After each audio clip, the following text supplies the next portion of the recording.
There is a podcast that lies between the imagination of two simple-minded earthlings. Travel with these two longtime friends, Jimbo and 80s E, as they attempt to explore the fifth dimension. Follow along with them as they take the key and unlock the door to the vast space between shadow and substance. This podcast is one of trivia, of insight, and of sounds and ideas from one of the greatest television shows ever produced. You are embarking on a timeless journey. There is your signpost up ahead. You are entering the tragedy of cinema's Twilight Zone.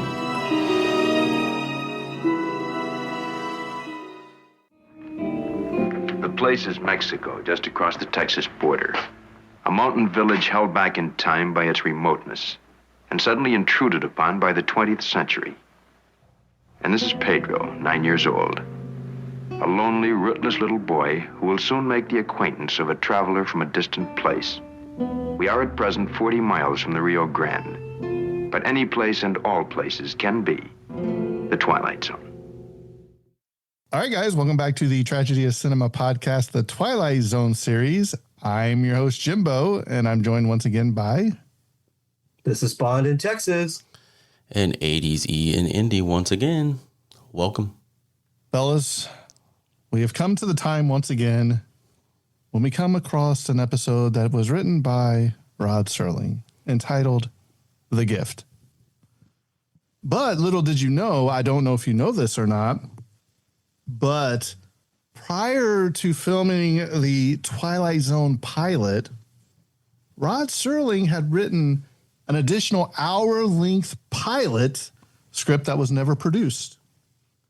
It was entitled, I Shot an Arrow into the Air, and it has no correlation or relation to the first season episode of the same name, because the plot concerned an intelligent and sensitive little boy who was shunned by his peers because his father died in the explosion of a homemade rocket ship.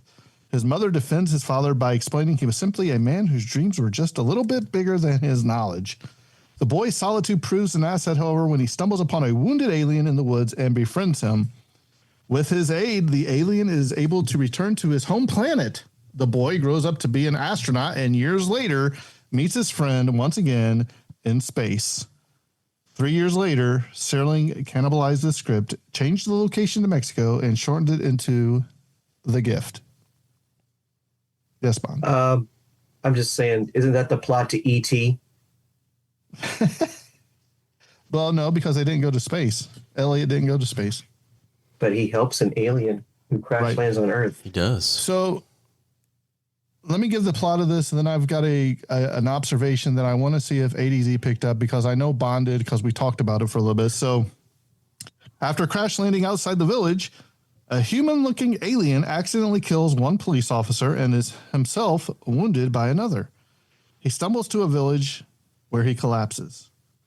A sympathetic doctor removes 2 bullets from his chest, and while recuperating, the alien, who is known as Mr. Williams, is befriended by a young Mexican boy named Pedro, who is a somber orphan who sweeps up the bar. William gives Pedro a gift, and he tells him not to open it, but he will explain it to him later. Meanwhile, the bartender has notified the army, and they are coming to try to find the alien. So William tries to escape, but is cornered by the soldiers and the villagers. He tells Pedro to show them the gift, but I'm not going to tell you what happens there. So we'll leave that for ADZ when he does his episodic acts. So Eric, here is my question. While watching this episode, did you get the feeling that the Mr. Williams character was portraying Jesus Christ? Yes, that becomes fairly evident, and I got a lot of that in my notes, I think, and my final remarks. I just wanted to make sure that me and Bond weren't imagining things, because Bond's like, there's even the scene where he opens up his hands, outspreads his hands and everything, and he has the gift, people rejecting the gift. So we just wanted to make sure we were all on the same page before we dive into this. Oh, yeah, I picked up on the strong allegorical pretext. Okay. All right, well, That's all I had. Without further ado, ADZ, take it away. Yeah, we can comment more on that as we move along in this episode entitled The Gift. It's the Twilight Zone season number 3 and episode number 32. This one comes in with an IMDb rating of 6.6. And the original air date for this particular episode was April the 27th, 1962. And as we move along, we learn a few more items about this particular episode. It was directed by Alan H. Miner, and it was written, yes, once again, it was written by Rod Serling. And I have some featured music for this episode. I'm assuming the featured music maybe was the music that was playing underneath the episode, or if it was the guitar music, I'm not sure. What do you guys think? Do you think the guy playing the guitar, when Bond will tell us who he is in real life, but do you think the guy was actually playing the guitar, or was that music piped in? What do you think? Well, I think that was piped in. It was. It was performed by Lorenado Almeida. Thank you. Great classical guitarist. Oh, really? I wasn't aware of that. So, but I don't know if he's is he the guy that plays the blind guy that plays the guitar? No, he is not. So then that would answer the question. Yeah. No, he is not. Al Media, that's who I have as featured music. So I just had that question. I wondered if it was all of the music. Yeah. So, but let's circle back around to On This Day in History, and let's hear a little bit about that for April the 27th, 1962, which is our original air date. So in 1810, if we go all the way back from April 27th, 1810, Ludwig von Beethoven composes his famous piano piece. Probably everyone has heard of this piano piece, Für Elise, right? Jimbo, you're raising your hand. I was going to say Beethoven's Fifth Symphony, not Für Elise. Oh, well, it just says famous piano piece is what I have here. I don't know which. I know, that's why I was saying. It's the fifth. Beethoven's Fifth, the dun dun dun dun. Yeah, right. That's what I was saying. He composed, but you saying no, it's Für Elise. So yeah, I was wrong. What I have here is Für Elise, which is I can't even think of how that. Bon, why don't you go ahead and give us the Für Elise? I knew you were going to say that. Put him on the spot once again. He knows it. I know he knows it. I would have to look it up. I'd have to hear a little bit of it. Yeah, I would too. Because the second I heard it, I would know what it was. You know what I'm saying? Yeah. Yeah, I can't think either. It's like right on the tip of my brain, but my brain is getting old. Keep going, and I'll look it up real quick. I'll see if I can find it. Yeah, April 27th, 1867, Charles Gounod's opera Romeo et Juliet. It premiered in the theater. This is in French. Theater Lyrique in Paris, France. So the opera of Romeo and Juliet in 1867. Here's one we probably are. You ever been to the opera? No, I have not. I'm not. Bond, have you ever been to the opera? Not that cultured. You ever been to the opera, Bond? He's looking up Beethoven right now. I know he's been to an opera. Bond, you been to an opera? No, I've been to many a ballet, but never an opera. Oh, okay. Nutcracker? Yeah, school field trip, mandatory. All right, so for April 27th, 1947, here's something we're probably more familiar with. Babe Ruth Day is celebrated at Yankee Stadium and throughout the U.S. So April 27, 1947, Babe Ruth Day. April 27th, 1956, the undefeated world heavyweight boxing champion Rocky Marciano retires from the ring. He finally retired in 1956. And April the 27th, 1982, the trial of John Hinckley Jr. Anybody know who John Hinckley Jr. is? He's the one that shot Reagan, right? That's correct. Yeah. He begins his trial for the attempted assassination of U.S. President Ronald Reagan. April 27th, 1983, Nolan Ryan becomes the strikeout king with 3,509 strikeouts, passing Walter Johnson. One of my favorite pitchers, man. The Rhino Express, baby. Yeah, April 27th, and that was April 27th, 1983. Bond, did you find anything on Für Elise? I did. Oh, nice. I can't heard wait. It before. I'm sure I have. Christmas song? It goes, Christmas, no. It goes,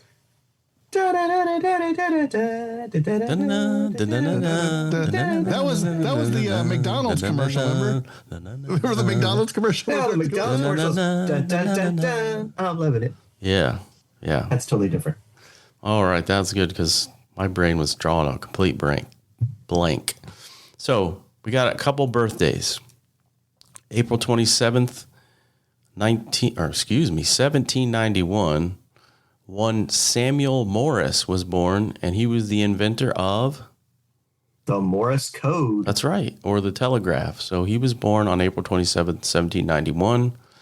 April 27th, 1822, the great U.S. General and President Ulysses S. Grant was born in 1822, and he died in 1885. He was the general of the Union Army, and he was born in Point Pleasant, Ohio. And Twilight Zone veteran on April the 27th, 1922, Twilight Zone veteran Jack Klugman, an American actor, an Oscar winner of The Odd Couple, Quincy, Goodbye Columbus. He was born in Philadelphia, Pennsylvania. And then finally, we have on April 27th, 1932, one Casey Kasem, American radio personality and creator of the American Top 40. He was born in Detroit, Michigan. I'm Casey Kasem. And on with the countdown. Yeah. Didn't he voice one of the Scooby-Doo guys? Like he sure did, man. That was great. And by the way, fellas, I sent you the Fur Elise McDonald's recital. I wondered what that TV. was. I was right.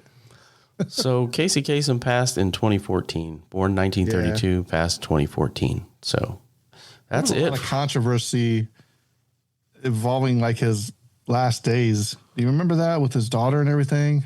Where he was disappeared for a while and stuff. Remember that? I don't know about that. Or it was either Casey Kasem or Dick Clark, but they were like insanely wealthy by the end of their life. Like they were almost billion. I think it might have been Dick Clark was like a Dick billionaire. Clark was what, 111? Yeah. So I don't know. He was pretty old though. Yeah, both of them looked like they lived a very long time. But yeah. So moving along in our episode now, Bond, would you please tell us about the cast of this episode? Sure will, man. The cast of The Gift. Now, keep in mind that The Gift is it's supposed to be located in a small village on the Mexican border. So kind of keep that in mind as I go through the cast of The Gift. Our first actor is Jeffrey Horn, who plays Williams. He is the alien Williams, and he was in A Bridge Over the River Kwai. Great movie. We have Nico Mendaros, who plays the Doctor. He was in Perry Mason and Maverick and a lot of other TV roles. So he was probably the Hispanic that was in all of those shows. We have Edmund Vargas, who plays Pedro. This is Eric's favorite character in the episode, yes. Pedro. And he's known for being the little boy, Pedro, in the Twilight Zone episode, The Gift. That's it. He was in nothing else. This is his only acting role I could find. Thank goodness. Cliff Osmond plays Manuelo. He was in Gunsmoke, The Rifleman, many other westerns during the 1960s and early 70s. Paul Mazursky plays the captain. Mazursky? Okay, I'll take it. Paul Mazursky. He was actually nominated for 5 Academy Awards. Wow. This dude goes on to being a legend. 5 Academy. He actually, and he became a great director too. He directed Down and Out in Beverly Hills. You ever seen Down and Out? Does it say what he won his awards for? No, it really doesn't. He just had a lot of awards, a lot of nominations. So he's actually, he does a lot bigger and better things than just becomes the captain of this episode. We have the guitarist Ignacio Nacho. He's played by Vladimir Sokolov. So they got I'm assuming a Russian or somebody with a Russian background as a guitarist. Right from the area, yeah. Yeah, why did they get Almeida to play himself? I don't understand that at all. Probably couldn't afford him. True. So they'll just get a Russian actor to play the Hispanic guitarist. Blind guy. Who's blind. He was an actor since like 1926. So by the time this thing rolls around, he's been acting for like 35, 40 years. I believe it was his final appearance. Yeah, could be. He was in I Was a Teenage Werewolf. Mm-hmm. So that's a great classic. Right? Michael Landon, I Was a Teenage Werewolf. And that's kind of like the most of the roles. There were some other minor appearances, some women and men in the background that just have one line or so. But that's like the main cast. Mm-hmm. All right, let's talk about an outline. Let's jump right into this masterpiece of an episode, shall we? So the first act, we're going to call this the inciting incident. We're going to establish the setting and tension. And the story opens in a remote mountain village in Mexico near the U.S. border, a place held back in time. It's isolated and superstitious. A police officer bursts into a local cantina carrying a body of his partner, reporting that their patrol encountered an alien ship or strange vessel, and shots were fired. And he orders the postman to send a letter to the military. It was like a guy's like trying to make it with this girl in the bar, right? The postman guy or the whatever. And he's like, man, it's like 4:00. It's after 4:00 or something like that. He doesn't want to take down the dictation to send the message to the higher up. So meanwhile, a wounded, disoriented alien who will be called Mr. Williams stumbles into the bar and collapses. But there was a lot that happened in between there, between writing the the message to the military higher ups before Mr. Williams enters the bar. So the local doctor arrives and he's kind of hanging out around the bar, and the bartender protests, and he tries to tell the doctor that we're closed and that the alien that wanders in, Mr. Williams, he's bleeding and he's clearly in need of help. And then the alien is treated. We have a rising conflict. The doctor operates, removing 2 bullets. I'm just going to cut right to the chase. He removes 2 bullets from the alien's chest, and the alien's, who is Mr. Williams, he claims that he comes in peace and that the killing of the officer was accidental and in self-defense, right? And don't forget, he doesn't want no medicine, no anesthetic. Yeah, when he actually performs the surgery, he doesn't want any anesthetic. But we get a clue that this is the alien. I mean, it's pretty obvious from the beginning when the guy stumbles into the bar and like, what was it, like a wine pitcher or something falls off, a glass wine. That's what Mr. Williams wants. He's just like, I don't want anything to drink. I just want some wine, please. Can I just rest here for a minute? Like, I'm not going to stay long. I promise I'll leave. So what's the bartender's name? Like Manolo, I think that's his name. He brings him the wine, and it's in a glass pitcher, and the pitcher falls off the table, but it doesn't shatter. And somehow that's some realization that this is like an alien or some weird situation. Now, why do you think the alien wanted wine? Well, that goes back to the allegory of the messianic Christ-like allegory, right? Changing water into wine. Well, yeah, but I'm just saying, do you think it was because there was some alcohol in it and that would help with the bullets? I guess I never considered that. Yeah, possibly. But here's the thing. Why does he take that same bottle and crack the guy over the back of the head as he's going? Yeah, I don't know. I didn't get that part. I don't know. And he's like, I'm sorry. Like, I had to do it. And he starts explaining, like, how he shot the officer and how he pressed the gun up against his body. And then he was like, and then the gun went off. And that's how the guy... I didn't understand that whole scene, to be honest. That was a little confusing for me. We talked about how Williams's claim is that he comes in peace, and then enter young Pedro. He's sort of like one of the main characters, the young boy who works. He's an orphan, and he cleans the bar, and he becomes the alien's best friend. He befriends him, right? He's a stargazer. Other people call him a stargazer, and I think Manolo was sort of kind of given guardianship of him, not officially, but right? Did you guys understand that? Yeah, I think that, like you said, he's an orphan. So I think they just give him like a bed in the back room. Right. In the storeroom, he can just, hey, you live back there, but if I'm going to let you live back there, then you have to sweep up and wipe up and help me take care of the bar type thing. But then other times, Manolo's like, hey, he's not my kid. I don't know. He's just an orphan. He's not mine. Right. I don't want any responsibility for him. Right. When he's late for school and stuff like that, they call Manolo and he's like, hey, that's not my kid. The kid he's a homeless kid. I don't know. Yeah, he's like a vagabond who just lives in the back of the bar.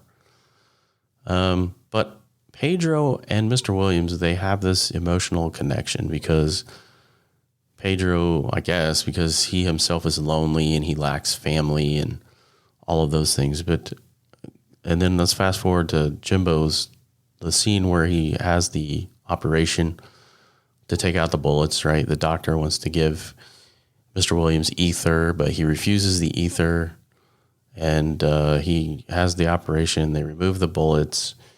But before the operation, Mr. Williams wants to give Pedro a gift. It's a small object with a note.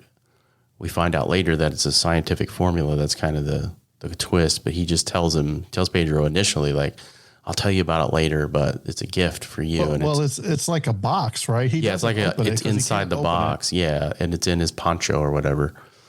And he just says it's a gift and I'll explain it later.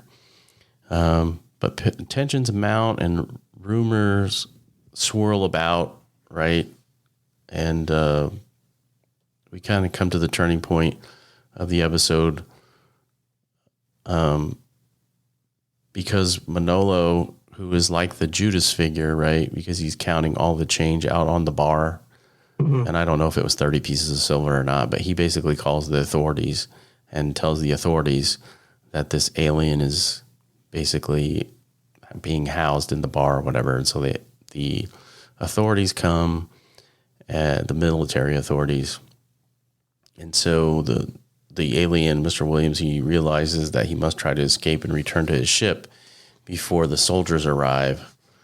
And he tells Pedro to take the gift to the doctor. And the villagers grow suspicious and they demand to see the gift, assuming it's black magic or the devil's, some kind of devil work. And they seize it and burn part of it. And the peaceable connection is broken. And we kind of come to the end of the episode. And my notes are kind of all over the place. If you can tell, I really wasn't a big fan of this episode. So I kind of did a half-hearted outline of this one.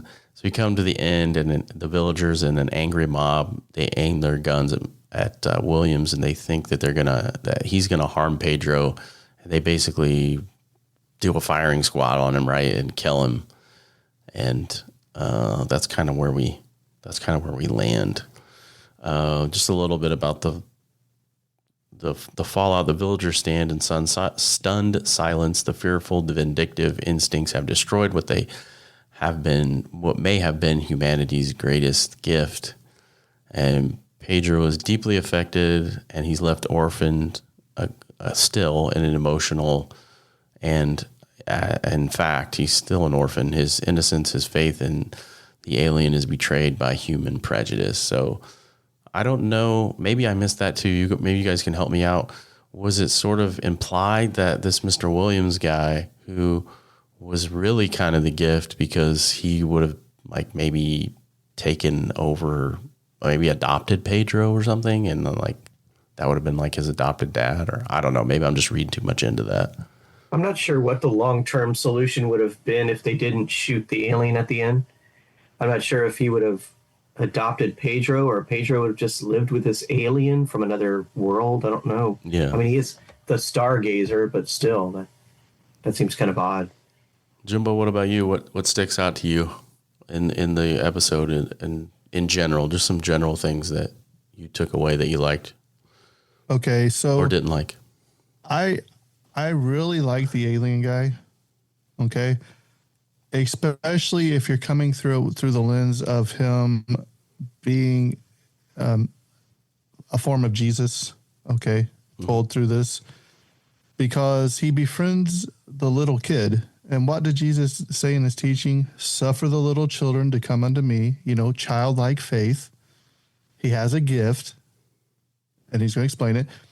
The one thing I would have changed differently if they were indeed, if that's the way they wanted people to think, is I think at the end when they shot him and, killed him, if he would have either got up and ascended or just disappeared right there and then just have his clothes there. I think that would have probably been a better ending than what we got. They could have opened that letter after that. But yeah, I think if you pay attention to this episode, at first it may seem like a bumbled mess. It may seem like there's really no plot. This random guy in the wilderness, it got into it with a couple of guards and they're hunting him down. But I take it as the allegorical of Jesus, and I think it makes a lot more sense if you look at it that way than just as a alien from another planet. You even see, like Eric said, the wine. He says, "Hey, don't give me ether." That kind of reminds me of when Jesus was on the cross and they tried to give him the vinegar or whatever, and he wouldn't take it. And I think, I'm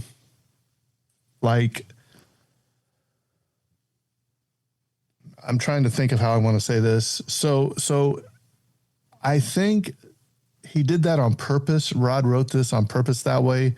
I think he was trying to play two different things. He wanted the allegorical of the Christian aspect of it, and he also wanted to bring in the sci-fi alien UFO. And there is the twist of, hey, we killed this guy, and they go to burn the gift. He's like, oh, burn it, it's witchcraft, whatever. And they burn that paper, and of course it burns the formula of how to cure cancer. Okay, so right, that's the twist. And that reminds me of when people didn't want. He's like, listen to me, and he has his hands out like this, like begging them, come to me, listen to me. And what do? They reject him, and they kill him. So I personally like this episode. Now, could Pedro have had some acting lessons? Sure. Okay. I'm not going to say he's almighty, but even Buck Houghton said, the child couldn't act at all. You know what I mean? He said he can't act. That's encouraging. To be honest, he said the child Pedro is a beautiful child, but Buck Houghton freely admits he couldn't act at all. And also the alien, he says, Jeffrey Horn doesn't do much better. He delivered his lines like he would rather be serving tables somewhere than being in this episode. And I've also read that, the gift is no gift to fans of the Twilight Zone. So you see, they say it's a pretentious, it's stereotypical, it's insulting, particularly to Mexicans of Mexican heritage. And with the exception of Pedro, the doctor, and the blind guitar player, all the people in the village are represented as superstitious, fearful peasants who prefer to see the alien as an agent of the devil rather than as a friendly emissary from, quote, beyond the stars. So if you want me to go ahead and rate this episode, yeah, sure, you can. I'm gonna go ahead. I'm giving it a 7.5. And the reason I give it that is because it makes you think outside of the box. Unlike the last episode we cover with, and there is the Twilight Zone twist, unlike the last episode that was just, oh, love conquers all. I think this one has everything you need in a Twilight Zone. Okay. That's my personal opinion. Well, Bond? I was going to give you some trivia in the context of what you were talking about. So this story with religious overtones originally aired the week after Easter in 1962, right? So that kind of clears up a little bit of why this episode was maybe shoehorned in at the particular time that it was. And it's essentially a Jesus allegory. The episode originally aired a little over 2 months after the death of Vladimir Sokolov, who played the blind guitarist. The episode of The Twilight Zone marked his final television appearance, having been on or recently telecast episodes of Thriller and The Dick Powell Show weeks before. So this was actually Sokolov's final appearance on television. The story was originally written as one of the series' possible pilots, but was passed over for Where Is Everybody? So that's kind of interesting. I wonder, I don't know. I thought the last episode was potentially one of the pilot episodes too. Maybe well, he probably had a probably a handful to stack, pick from. yeah. And he probably said, "Hey, which one of these do you want me to put as the pilot?" And they probably executives probably had to say, "And hey, let's do this." Yeah. Or if he wanted to show something to draw all the people in, I don't know if he would have showed this first, it would have drawn people in, or even the last episode. I think with Where Is Everybody, the guy wakes up, doesn't know where anybody is. Yeah. I think this one also being a direct allegory to Jesus Christ. I don't know if you want that to be your pilot episode. I mean, yeah, there were a lot more Christians in 1962 in America than there are now, probably. But you got to realize, when does the Twilight Zone usually air? In September? Is that usually when the season's a new season of television starts in September? Yep. Mm-hmm. I don't know if you want to have that one or like they did, save it till Easter. So I think they did. I think they made a great move by waiting to save this until the week after Easter to premiere it. So the script, but if it was going to be a pilot, you could have released this in season 1. And I would have done it. Yeah, they should have done it in April, season 1.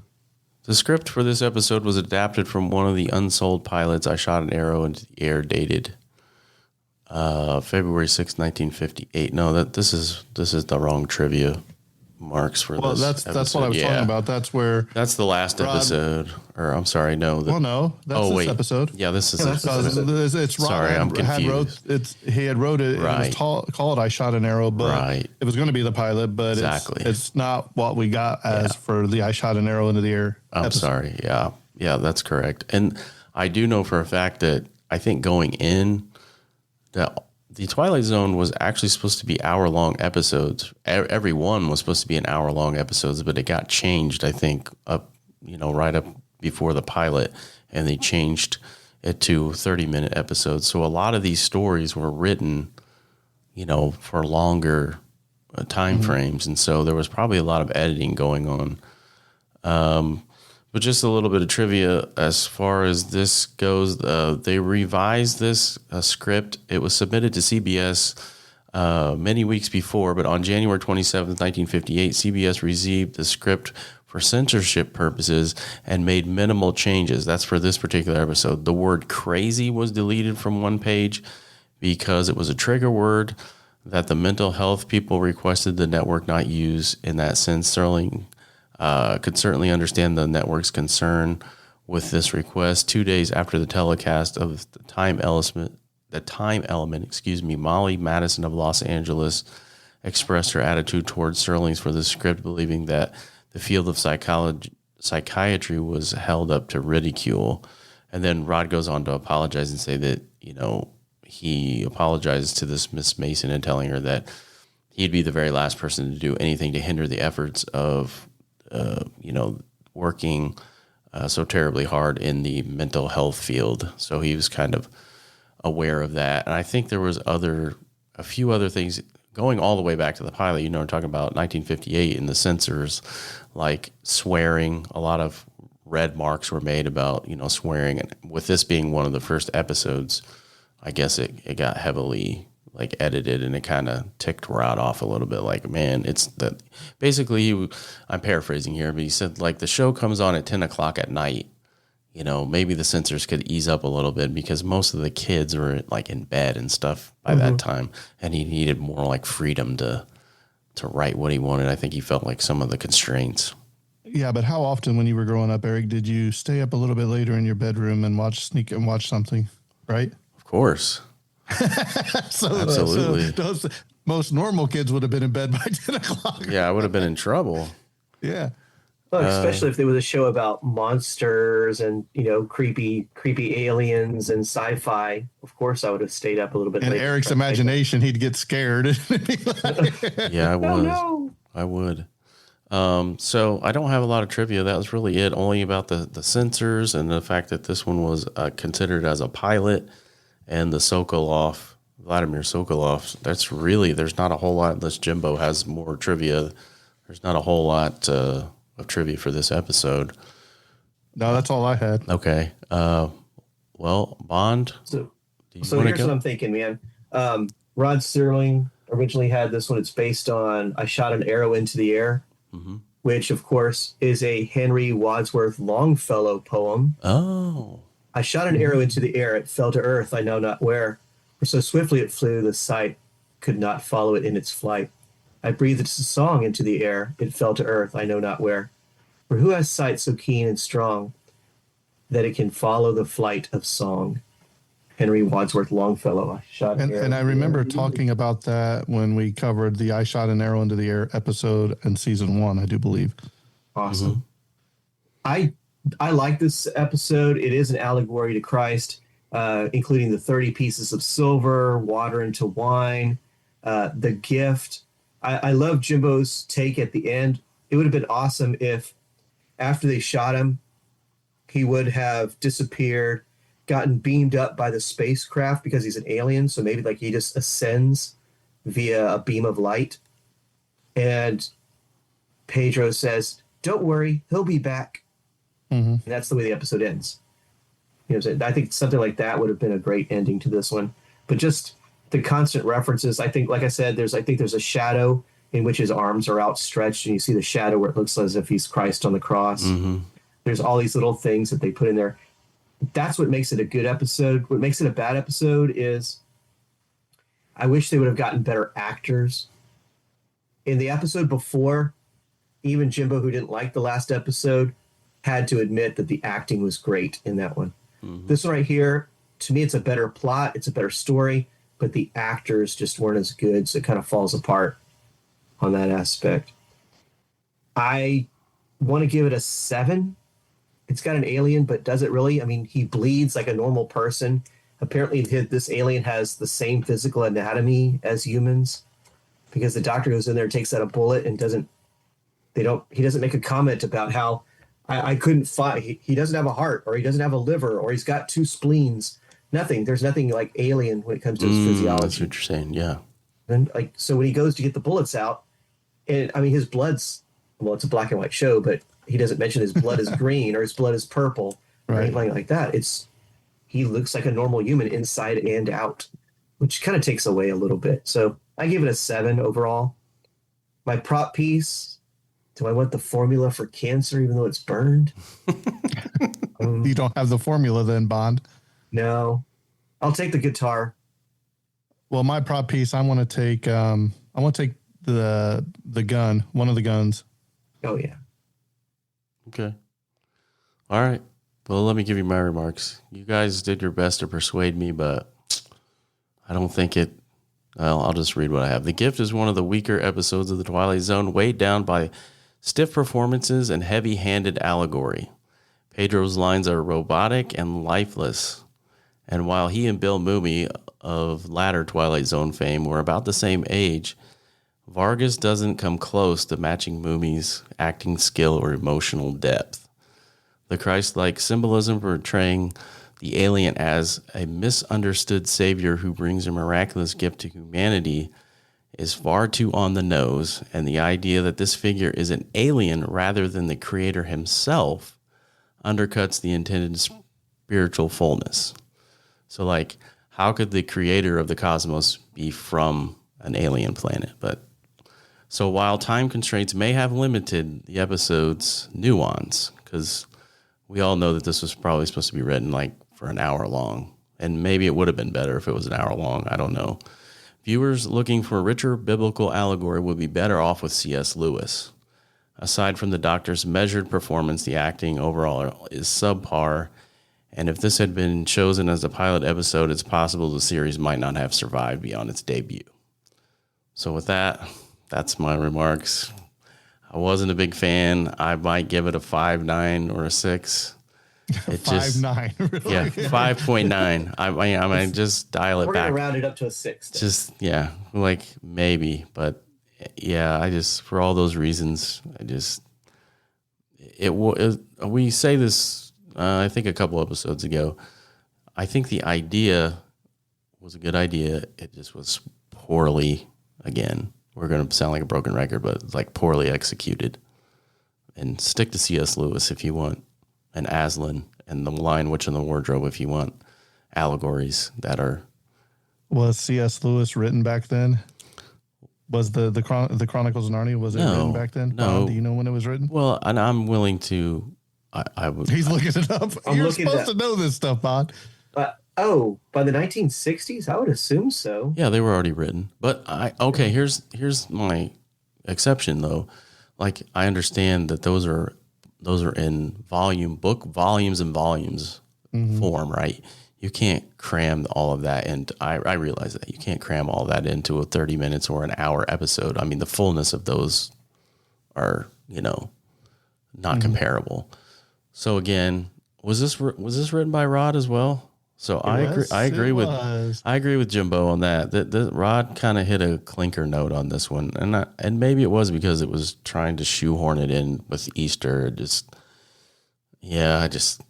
I didn't like it that well, and I'll take the bullets for my prop piece so that I can blow my. Jimbo has the gun and you have the bullets. Sorry. But I think what we fail to realize sometimes when we do these reviews is they are shooting these week after week after week. There is no breaks in this. Yeah, no, I get it. They have to have it. They have a time that they have to get it done. So, are we too hard on some of these episodes? Sometimes, probably, because we're looking at it. Well, hey, we had a whole week to digest this.